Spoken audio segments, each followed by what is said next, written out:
почитувани представници на медиумите, почитувани граѓани на Република Македонија. Република Македонија не е безбедно место за живење.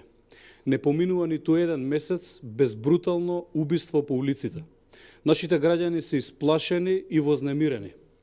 Убиството на Наим Реджепи во Мала Речица, во вооружена пресметка меѓу две групи, како во сцена од мафијашки филм, е само доказ дека власта не може да ја гарантира безбедноста за нашите граѓани. Уште потрагично е тоа што криминалците кои се пукаа по улиците и ја загрозија безбедноста се токму дел од власта. Од каде им е оружјето на овие партиски членови и зошто МВР затајува и со превенција и со репресија, толерирајќи ги ваквите вооружени групи? Дали се ова вооружените групи кои биле подготвени да тргнат кон собранието на 27 април и да пукаат во нашиот народ? Зошто Агим Нухију, ако ја имал оваа информација, заедно со Оливер Спасовски не превзеле мерки за да ги елиминираат и неутрализираат овие две групи? Дали истите се оставени да делуваат и да служат за испраќање на пораки? Чувствуваат ли Спасовски и Нухију морална одговорност за изгубените животи? Почитувани, одговор на овие прашања нема, затоа што неспособното раководство на МВР се крие. Медиумите информираа дека убиеното лице е дел од групата лица опфатени со законот за амнестија. Со овој закон, голем број на криминалци наместо во затвор се најдоа повторно на улиците. Ефектот од тоа го гледаме.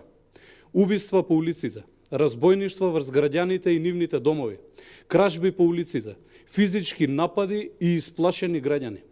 МВР молчи и крие колку криминални дејствија се регистрирани од изгласувањето на амнестијата до денес.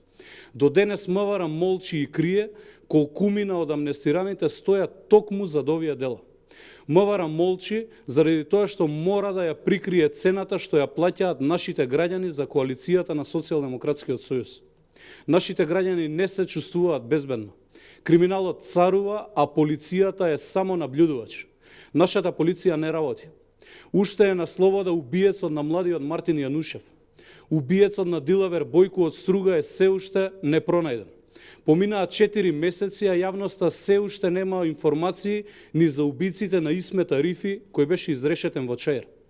Луѓе ги губат своите животи, а МВР на Оливер Спасовски ништо конкретно не превзема.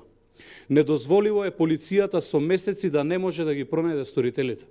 Со самото неделување и неоткривање, власта испраќа јасен сигнал до сите криминалци, дека слободно можат што сакаат да прават, бидејќи МВР нема да ги гони.